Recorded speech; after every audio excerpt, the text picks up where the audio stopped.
Message de Philippe Christori, évêque de Chartres, en ce vendredi 6 février 2026. Jésus fait entendre les sourds et parler les muets. N'est-ce pas merveilleux? N'est-ce pas étonnant de lire ces récits de guérison que Jésus réalise avec tant de facilité? N'aimerions-nous pas que cela puisse se faire aujourd'hui?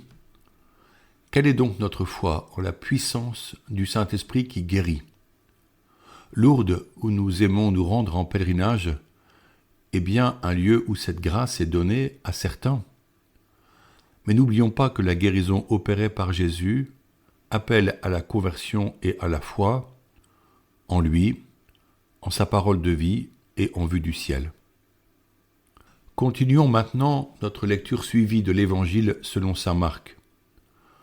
Au chapitre 7, nous allons à la rencontre d'un homme sourd et muet. Juste avant, nous avions retrouvé Jésus à Tyr, ville côtière grecque, où il avait accueilli une femme dont la fillette était saisie par un démon et, touché par son courage et sa foi, il avait délivré cet enfant. À présent, Jésus quitte le bord de la mer et saint Marc situe ce nouvel épisode proche de la mer de Galilée, en plein territoire de la Décapole.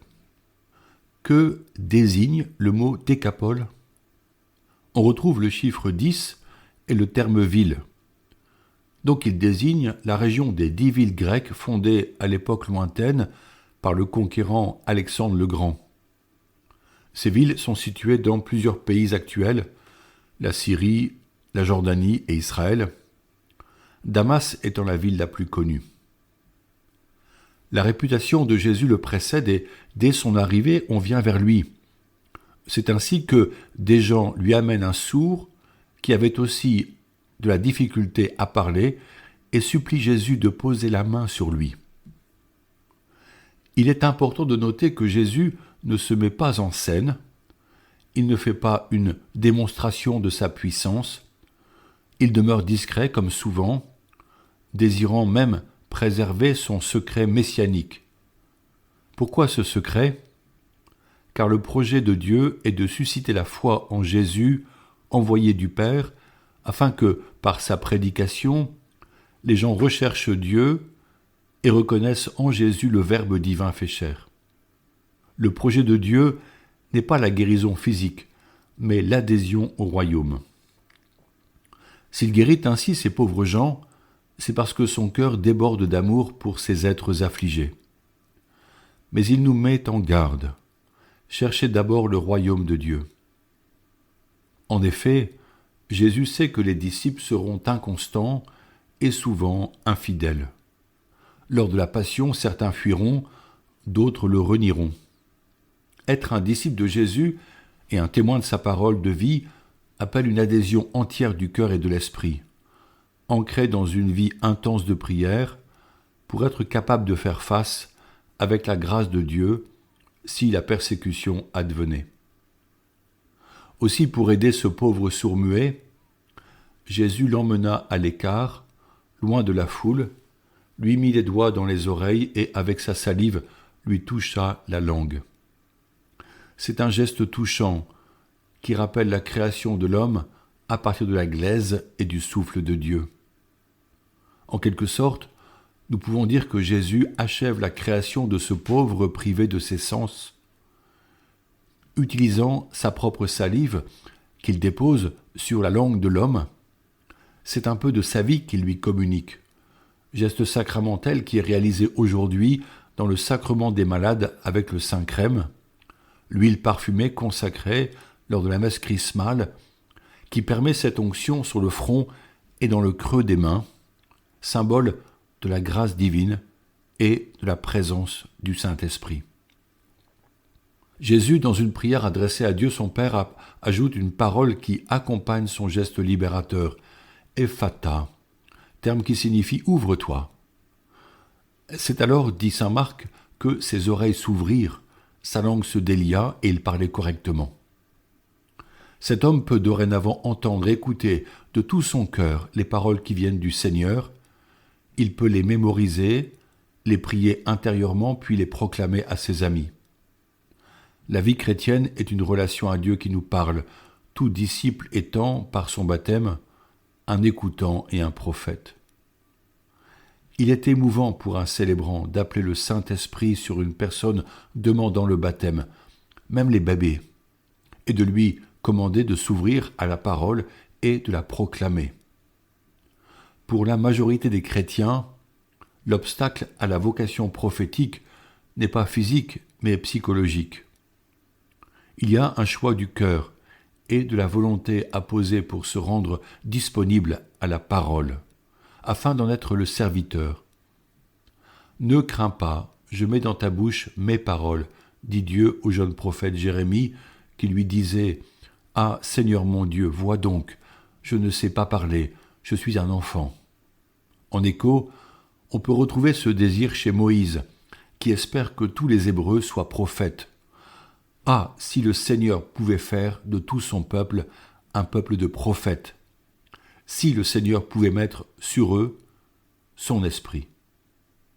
Il en va de même pour les chrétiens, prophètes par vocation pour proclamer la parole à temps et à contre-temps. Cet homme étant guéri, Jésus tente de maintenir les spectateurs silencieux quant à la guérison qu'il a opérée, ce qui est en réalité impossible. Comment taire les merveilles du Seigneur ? La joie de la délivrance est telle qu'elle ne peut être tue. La notoriété de Jésus croît au fur et à mesure de sa prédication, au point qu'il ne connaît plus la tranquillité. À partir de ce beau récit, interrogeons-nous sur notre attente vis-à-vis de Jésus.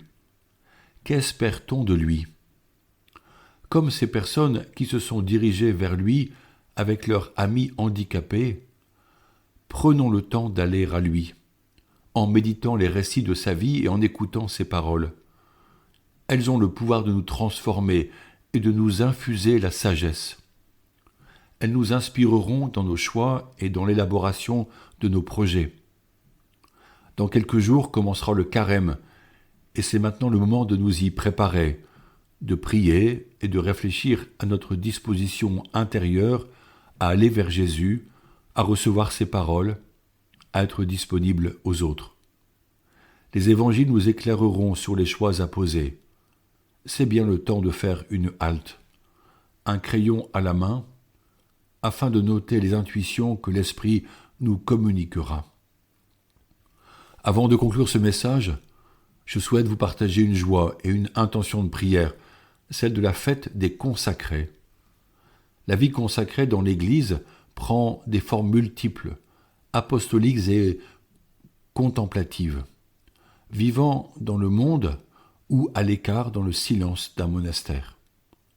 Par leur prière et leur fidélité à la prière, les consacrés portent la mission de l'Église. Ils s'offrent à l'amour miséricordieux du Seigneur pour notre salut et l'avènement du royaume des cieux.